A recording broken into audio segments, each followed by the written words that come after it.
Price B to God. கர்த்தருக்கு ஸ்தோத்திரம். பிலிப்பியர் 4:13 இந்த வசனத்தை கவனிங்களேன். என்னை பலப்படுத்துகிற கிறிஸ்துவினாலே எல்லாவற்றையும் செய்ய எனக்கு பலன் ஒன்றுன்னு பாலனை சொல்கிறாருல.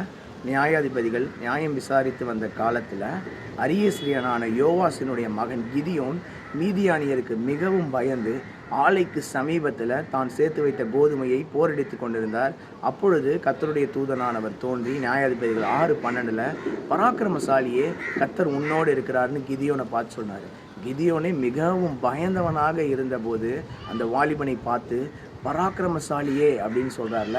அடுத்த அதிகாரத்திலே வாசிக்கிறோம். நியாயாதிபதிகள் 7:18 கர்த்தருடைய பட்டயம் கிதியோனுடைய பட்டயம் என்று எல்லாரும் கூற ஆரம்பிச்சிட்டாங்களாம்.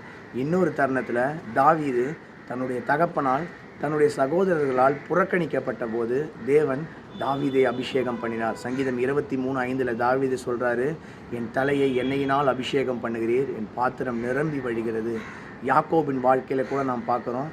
யாக்கோபினுடைய பெயரின் அர்த்தமே எத்தன் தான்ல. தன்னுடைய தகப்பனையும் தன்னுடைய சகோதரனையும் தன்னுடைய மாமாவாகிய லாபான் எல்லாரையும் ஏமாற்றுகிறவனாக ஒரு காலத்தில் இருந்தார். ஆனால் தேவன் அவரை இஸ்ரவேல் என்று அழைத்து இஸ்ரவேலின் தேவன் நான் அப்படின்னு சொல்கிறார்ல.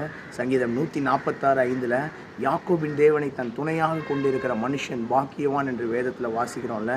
நாம் கூட பயந்தவனாக கோழையாக உற்சாகமற்றவனாக இருக்கலாம். ஆனால் ஒன்றே ஒன்று ஞாபகம் வச்சுக்கோங்க, என்னை பலப்படுத்துகிற கிறிஸ்துவினால எல்லாவற்றையும் செய்ய நமக்கு பலன் உண்டு. நம்மை பலப்படுத்துகிறவர் தேவன் தான், நம்மை தகுதிப்படுத்துகிறவர் தேவன் தான். நம்முடைய வாழ்க்கையும் தேவனிடத்தில் ஒப்பு கொடுப்போம். தேவன் நம் வாழ்க்கையில் பெரிய காரியங்களை செய்வார். என்னுடைய வாயின் வார்த்தை, என்னுடைய இருதயத்தின் தியானங்கள் கர்த்தருடைய பார்வைக்கு முன்பாக பெரிதியாக இருக்கட்டும். கர்த்தருக்கு சுத்தமான இன்னொரு வீடியோ பதிவை நாம் சந்திப்போம். God bless you all. Thank you so much.